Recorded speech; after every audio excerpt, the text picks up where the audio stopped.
1927 भारतीय इतिहास की एक ऐसी ऐतिहासिक घटना जिसने सामाजिक न्याय की नींव को मजबूत किया। यह वह समय था जब भारत अंग्रेजों की गुलामी में जकड़ा हुआ था और समाज ब्राह्मणवाद की जाति व्यवस्था की बेड़ियों में बंधा हुआ था। ऐसे में बाबा साहब डॉक्टर भीमराव अंबेडकर ने जाति व्यवस्था और ब्राह्मणवादी ग्रंथों के खिलाफ एक क्रांतिकारी कदम उठाया, मनुस्मृति दहन।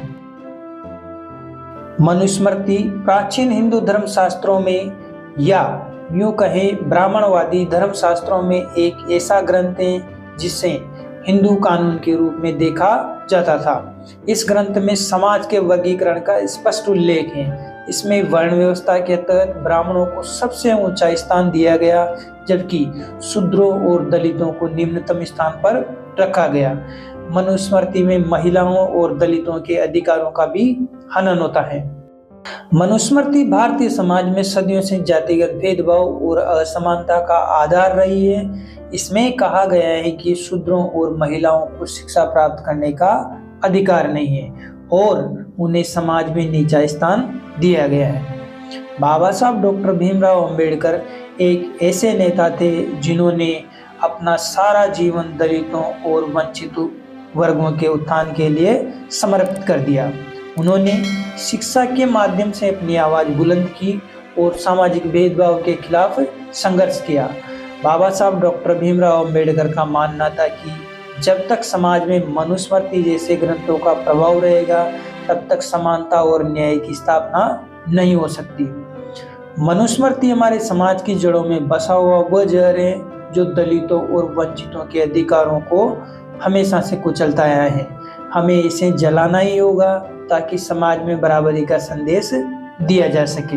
25 दिसंबर 1927 को बाबा साहब डॉक्टर भीमराव अंबेडकर ने महाराष्ट्र के महाड़ में मनुस्मृति को सार्वजनिक रूप से जलाने का फैसला किया। यह वह स्थान था जहां पहले ही दलितों ने पानी के अधिकार के लिए सत्याग्रह किया था। मनुस्मृति दहन का आयोजन बाबा साहब अंबेडकर और उनके समर्थकों ने एक बड़े समारोही रूप में किया ताकि समाज को यह स्पष्ट संदेश दिया जा सके कि अब अन्याय और भेदभाव का युग समाप्त होना चाहिए। महाड़ में हजारों दलित और अंबेडकर समर्थक जुटे थे। जब डॉक्टर भीमराव अंबेडकर ने मनुस्मृति को जलाया तो ये केवल एक ग्रंथ नहीं बल्कि सदियों की दमनकारी सोच की आग में स्वाह हो रही थी। मनुस्मृति दहन के बाद समाज में कई तरह की प्रतिक्रियाएं आई। एक तरफ दलित और वंचित वर्गों ने इस कदम को क्रांतिकारी और बाबा साहब डॉक्टर अंबेडकर को अपना मसीहा माना। वहीं दूसरी तरफ ब्राह्मणवादी और रूढ़िवादी संगठनों ने इस घटना की निंदा की और इसे धार्मिक भावनाओं का अपमान बताया।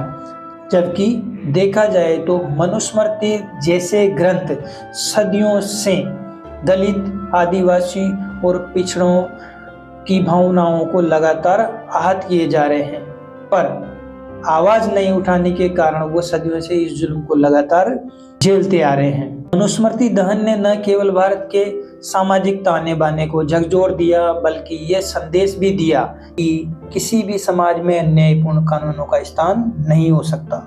आज 21वीं सदी में भी मनुस्मृति दहन की गूंज सुनाई देती है।